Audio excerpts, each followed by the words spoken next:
I will speak about acute cystitis. Acute cystitis. This means what? There is inflammation of the urinary bladder. Inflammation of urinary bladder. It will present with what? Suprapubic pain, dysuria, pus in the urine, and urinary frequency, urgency, frequency, suprapubic pain, dysuria. This is inflammation of urinary bladder. But the most important, there is no systemic signs, no high fever or chills, so they are absent. So no systemic signs, no high fever, no chills. In case of what? Acute cystitis, inflammation to the urinary bladder. Then the risk factors include what? Female sex. Why? Because female has what? Short urethra. Then sexual intercourse leading to acute cystitis. Inflammation of the urinary bladder, plus indwelling catheter. Diabetes is a media for infection.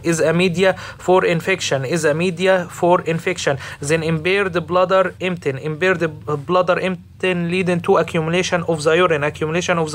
Is a media for infection leading to acute cystitis. So diabetes is a media for infection. Impaired bladder emptying leading to accumulation of urine, which is a media for infection. Female sex, short urethra. So it's so easy for infection. Sexual intercourse.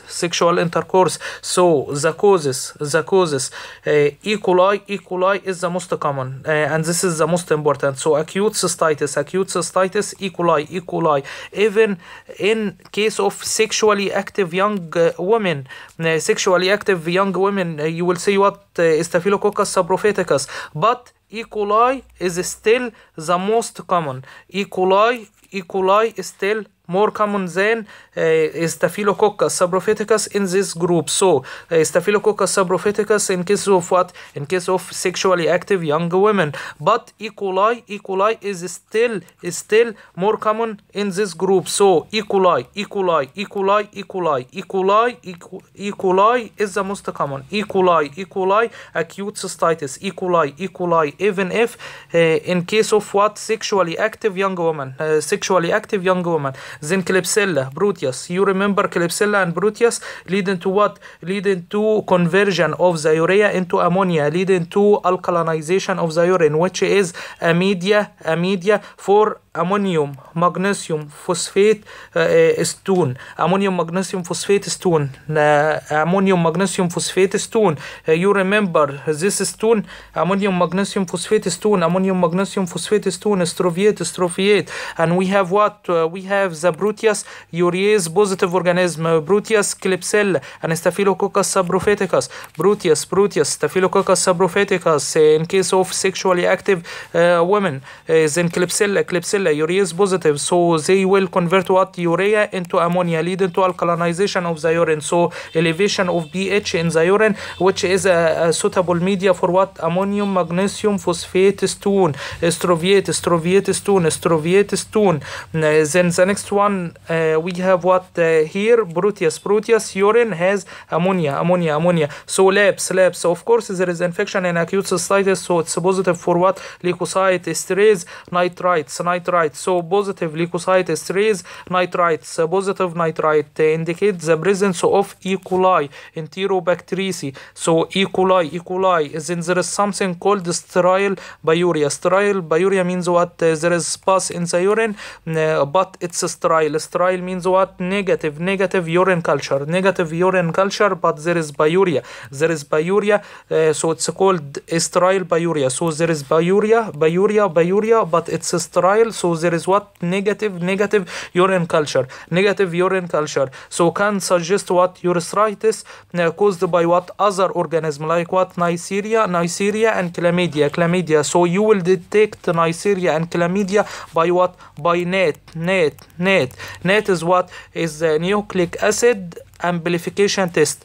A nucleic acid amplification test used for detection of Neisseria and chlamydia. So lab is positive for what? Leukocyte esterase, and positive for nitrites, indicates the presence of E. coli. There is something called sterile biuria. There is biuria, pus in the urine, biuria, but it's sterile. Sterile means negative urine culture. So it's mainly caused by what? Caused by Neisseria and chlamydia, and there is no detection of Neisseria and chlamydia by the urine culture. No detection of Neisseria or chlamydia by the urine culture. So you will detect it by what? By the NAT, nucleic acid amplification test. Then the treatment you will treat it with what? Antibiotic, trimesoprem sulfamethoxazole,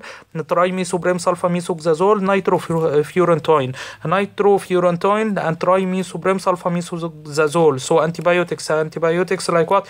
Trimesoprem sulfamethoxazole and nitrofurantoin. Then what? Then we have pyelonephritis. We have acute and we have chronic. So acute pyelonephritis and chronic pyelonephritis. So acute, there is what? Neutrophil infiltration for what? For the renal interstitium. So neutrophilic infiltration of the renal interstitium. Neutrophilic infiltration of the renal interstitium. So it will affect what? The cortex with sparing of the glomeruli and vessel. So there is what? There is affection of the cortex with sparing of glomeruli and vessel, and this is so important. It's associated with what? With systemic signs and symptoms. So we have what? Fever, flank pain, costovertebral angle tenderness, nausea, vomiting, and chills. So there is what? Fever and chills. Opposite to it there is what? Acute cystitis without systemic signs, without high fever, without chills. This is in case of what? Inflammation of urinary bladder, acute cystitis. There is no systemic signs. But here in pyelonephritis, acute pyelonephritis, there is what? There is systemic sign. There are many systemic signs. There is what? Fever and chills, nausea and vomiting, and costovertebral angle tenderness. The site of the kidney is called what? Flank pain. So flank pain, costovertebral angle tenderness. Then causes include what? Ascending UTI. Of course, the most common is what? E. coli. Even if in sexually active women, E. coli is the most common. E. coli is more common than Staphylococcus subprophyticus. So E. coli, ascending urinary tract infection. Then hematogenous spread to the kidney is another method, but the most common is what? Ascending UTI, E. coli. Then it will present with what? With white blood cells. Then urine with what? With white blood cell cast may be found and may not be found and may be found. So white blood cell cast plus what? White blood cells. So CT will show us what? Striated parenchymal enhancement in case of what? Acute pyelonephritis. So in case of acute pyelonephritis, striated parenchymal enhancement, striated parenchymal enhancement. This is a case of what? Acute pyelonephritis. It's what? It's striated parenchymal enhancement. So the risk factors are what? Indwelling catheter is the most important, leading to ascending infection. Urinary tract obstruction leading to accumulation of the urine, which is a media for infection. Vesicourethral reflux. Vesico means urinary bladder, uretral, the ureter. So there is reflux of the urine from the urinary bladder into the ureter, leading to ascending infection, urinary tract infection. Then what? Then diabetes. There is what? Sugar, and sugar is a media for what? For bacterial growth leading to infection. Then pregnancy. Why? Because pregnancy associated with progesterone, and progesterone leading to relaxation of everything, relaxation of the ureter, leading to accumulation of the urine. Plus progesterone mediate the decrease in the uterine tone, plus plus compression by gravid uterus. Compression on what? On the ureter, leading to obstruction of the ureter, leading to accumulation of the urine, leading to infection and acute pyelonephritis. Then complications. The complication include what? Chronic pyelonephritis. So acute will be converted into the chronic pyelonephritis plus what? Renal papillary necrosis. But the sickle cell anemia, sickle cell is more important than acute pyelonephritis in what? In case of renal papillary necrosis. So sickle cell anemia will cause renal papillary necrosis. So papillary necrosis equals what? Sickle cell anemia. Papillary necrosis equals what? Sickle cell anemia. Papillary necrosis equals what? Sickle cell anemia. Then what? Perinephric abscess in case of acute pyelonephritis. Perinephric abscess like what? There is a posterior spread to adjacent psoas muscle, and this is so important. Psoas muscle abscess in case of what? In case of diabetes, in case of HIV, in case of intravenous drug abuse. So in case of what? Psoas muscle abscess in case of what? Diabetes, HIV, intravenous drug abuse. So we have 3 cases here, all cases indicated in what? In immune deficiency. So immune deficiency associated with psoas muscle abscess. Immune deficiency in cases of what? Diabetes, HIV, intravenous drug abuse. Then there is what? Urosepsis. Then the treatment will be antibiotic. Then the chronic pyelonephritis. We spoke about acute pyelonephritis, and we said that the most important is what? There is what? Striated parenchymal enhancement. Then chronic pyelonephritis. The most important is what? Is scarring blunted calyces. So in the case he will ask you about chronic pyelonephritis, so you will see what? Scarring blunted calyces. So in the case if he asked you why there is scarring and blunted calyces, then you will find the answer. There is what? There is pyelonephritis. There is acute pyelonephritis. So scarring and blunted calyces. Then the result of what? Recurrent inadequately treated episodes of acute pyelonephritis, leading to conversion of acute into chronic pyelonephritis. Then typically requires what? Predisposition of to infection like what? Vesico-ureteral reflux from the urinary bladder into the ureter, leading to ascending infection, chronically obstructing kidney, leading to hydronephrosis and leading to formation of a media for infection.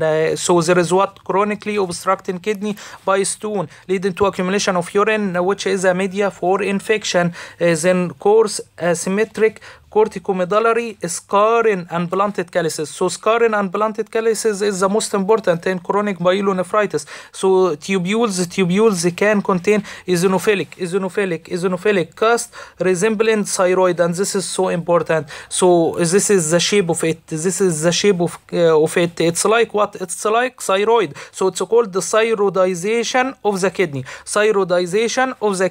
So eosinophilic cast resembling what? Thyroid tissue. So eosinophilic cast resembling thyroid tissue in the kidney. So it's called what? Thyroidization of the kidney. So this is called what? Thyroidization of the kidney. Then there is another one called the xanthogranulomatosis pyelonephritis, from its name, granulomatous. So there is what? Granulomatous tissue containing what? Containing foamy macrophage. So this macrophage will lead to what? Leading to a widespread kidney damage. So we have xanthogranulomatosis pyelonephritis. So from its name, so granulomatous. So granulomatous tissue containing foamy macrophage, leading to widespread kidney damage. So it's rare, grossly orange nodule.